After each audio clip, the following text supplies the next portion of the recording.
യേശുക്രിസ്തുവിന്റെ വീണ്ടും വരവും പ്രവചന പഠനമെന്ന 143 ഭാഗത്തേക്ക് ഏവരെയും പ്രാർത്ഥനയോടെ ക്ഷണിച്ചുകൊള്ളുന്നു.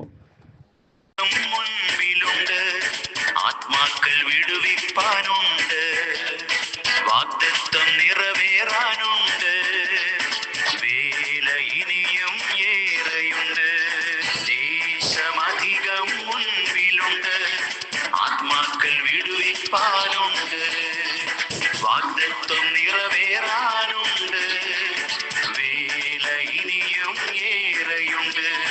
പോവുക നീ, നേടുക നീ, ദേശം കൈവശമാക്കുക നീ.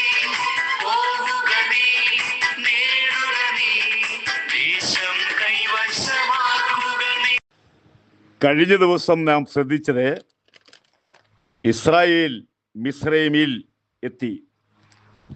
ഇന്ന് നമ്മുടെ ക്ലാസ് ഇസ്രായേൽ അടിമവേലയിൽ ആയി കഴിഞ്ഞു.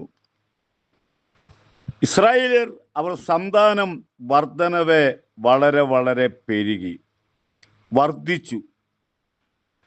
അവരെ പീഡിപ്പിക്കാൻ തുടങ്ങി. എന്നാൽ പീഡിപ്പിക്കും തോറും ജനം പെരുകി വർദ്ധിച്ചു.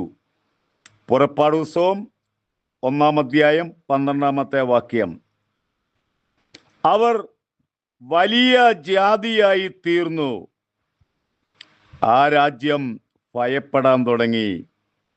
നാളെയൊരു യുദ്ധം നടന്നു കഴിഞ്ഞാൽ ഈജിപ്റ്റ് മുഴുവൻ ഇസ്രായേലിൻ്റെ കയ്യിൽ വരുമെന്നും അവർ ഭയപ്പെട്ടു. അവരെ അതിനുവേണ്ടി അടിമവേല ചെയ്ത് ഇസ്രായേലിനെ ബുദ്ധിമുട്ടിക്കാൻ തുടങ്ങി. ജോസഫ് മന്ത്രിയായിരിക്കുന്ന കാലത്തെ ഹിസ്കോസ് എന്ന ഗോത്രത്തിൽപ്പെട്ട രാജാക്കന്മാരായിരുന്നു ഭരിച്ചത്. അവരേകദേശം 100 വർഷത്തോളം അവരുടെ ഭരണം ഉണ്ടായിരുന്നു. ആ കാലയളവിലൊന്നും ഇസ്രായേൽ മക്കൾക്ക് ഒരു പ്രയാസവും ഉണ്ടായിരുന്നില്ല. ആ കാലയളവിലാണ് ഇസ്രായേൽ പെരുകിയത്. ജോസഫിന്റെ മരണശേഷം മറ്റൊരു രാജവംശം അവിടെ ഭരിക്കാൻ വന്നു. റാംസേസ് രണ്ടാമൻ അതിബലവാനായിരുന്നു, ശക്തനായിരുന്നു. തനിക്ക് എതിരെ നിൽക്കുന്നവരെ ചോദ്യം കൂടാതെ ഇല്ലാതാക്കുന്ന ഒരു വലിയ രാജാവായിരുന്നു അവിടെ ഭരിച്ചത്. ആ കാലത്തെ പീതോം എന്നും രാംസോസ് എന്നും ഭണ്ണാര നഗരങ്ങൾ പണി തുടങ്ങി. അത് പുറപ്പാട് പുസ്തകം 1-ാം അധ്യായം 11-ാമത്തെ വാക്യം. ഈ രാജാവ് ഇസ്രായേലിന്റെ ശത്രുവായി മാറി. ഇവരെ എങ്ങനെയെങ്കിലും ഇല്ലാതാക്കുവാൻ, ഇവർ നാട് കടക്കുവാൻ, ഇവരെ കൊണ്ട് അടിമവേല ചെയ്ത് ഊഴിയ വേലക്കാരുടെ അടി ഇവർക്ക് ലഭിക്കാൻ തുടങ്ങി. പറയുന്നതനുസരിച്ച് ഇഷ്ടിക പണിതില്ലെങ്കിൽ അവർക്ക് അടിയാ കിട്ടുന്നത്, കൂലി ലഭിച്ചില്ല. ചരിത്രത്തിലെ കൂലി ലഭിക്കാതെ പണിത ഒരു കൂട്ടം ജനതയാണ് ഇസ്രായേൽ മക്കൾ. അതുകൊണ്ടും അവർ തളരുന്നില്ല എന്ന് രാജാവ് കണ്ടപ്പോൾ അടുത്ത പദ്ധതിയിലേക്ക് പ്രവേശിച്ചു. ജനിച്ചു വീഴുന്ന ആൺമക്കളെ കൊല്ലണം എന്ന് പറഞ്ഞു. നാം ഇവിടെ ചിന്തിക്കുമ്പോൾ ആത്മീയമായ കാര്യം കൂടെ നമ്മൾ ഇതിനകത്തുണ്ടായിരിക്കണം. നാം ദൈവമക്കളെങ്കിൽ ദൈവത്തിന് നമ്മളെക്കുറിച്ചൊരു പദ്ധതിയുണ്ട്. ആ പദ്ധതിക്കപ്പുറത്തെ എത്ര ലോകശക്തികൾ നമുക്കെതിരെ വന്നാലും നാം വിശ്വസ്തയോടെ നിന്നാൽ ദൈവത്തിൻ്റെ പദ്ധതി അത് ദൈവം നോക്കിക്കൊള്ളും. അത് ദൈവത്തിൻ്റെ പദ്ധതിയിൽപ്പെട്ട കാര്യമാണ്. എബ്രായ സ്ത്രീകൾ പ്രസവകാലത്തെ അവിടെ സ്തുതികർമ്മിണികൾ അവരുടെ പ്രസവ ശുശ്രൂഷയ്ക്ക് വേണ്ടി എത്തുമായിരുന്നു. അവർ പ്രത്യേകം പറഞ്ഞിട്ടുണ്ടായിരുന്നു, ജനിച്ചു വീഴുന്ന ആൺകുഞ്ഞുങ്ങളെ കൊല്ലണം, അതെ, നൈൽ നദിയിൽ എറിഞ്ഞു കളയണം. നൈൽ നദി എന്ന് പറയുന്നത് അവരുടെ ഒരു ദേവിയാണ്. ദേവിക്ക് പ്രസാദത്തിനു വേണ്ടി ഇസ്രായേലിലെ ആൺകുഞ്ഞുങ്ങളെ ജനിച്ചു വീഴുമ്പം കൊന്ന് വലിച്ചെറിയണം. എന്നാൽ അവിടെ ഒരു പ്രത്യേക കാര്യം പറയുന്നുണ്ട്.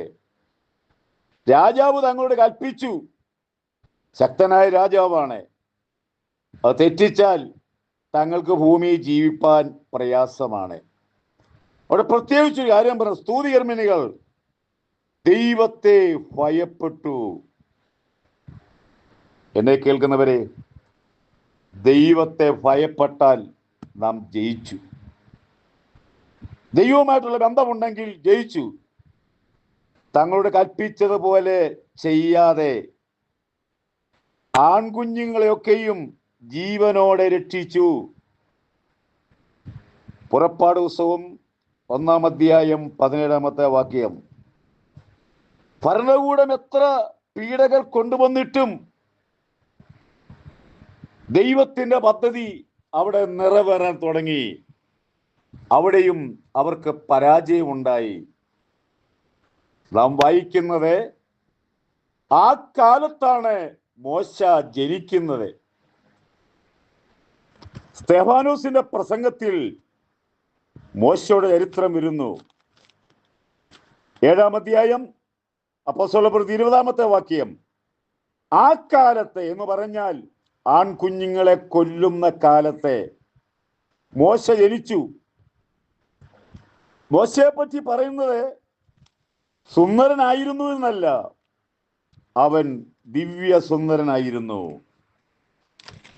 അവനെ 3 മാസം അപ്പന്റെ വീട്ടിൽ പോറ്റി. ഇതാ ദൈവത്തിന്റെ പദ്ധതി. ഇസ്രായേലിനെ രക്ഷിക്കുവാൻ ദൈവം മോശയെ എഴുന്നേൽപ്പിച്ചു. 3 മാസം കഴിഞ്ഞ് അവനെ പുറത്തിട്ടപ്പോൾ, നോക്കിക്കോണം, അതിന്റെ ഓരോരോ പദ്ധതി നോക്കിക്കോണം. മോശയെ 3 മാസമേ അവനെ വീട്ടിൽ താമസിപ്പിക്കുവാൻ ദൈവത്തിന്റെ പദ്ധതിയുള്ളൂ. ബാക്കിയുള്ള കാലങ്ങൾ കൊട്ടാരത്തിലാണ് അവൻ ജീവിക്കേണ്ടത്. പലപ്പോഴും മനുഷ്യന്റെ കണക്കൂട്ടുകൾക്കപ്പുറമാണ് ദൈവത്തിന്റെ പദ്ധതി. മോശേ, നീ നിന്റെ വീട്ടിൽ നിന്റെ അപ്പനും അമ്മയെ ഭയപ്പെട്ട് നിന്നെ വളർത്തണ്ട. അവിടുത്തെ രാജകുമാരി നിന്നെ പോറ്റുവാനും മാത്രമല്ല.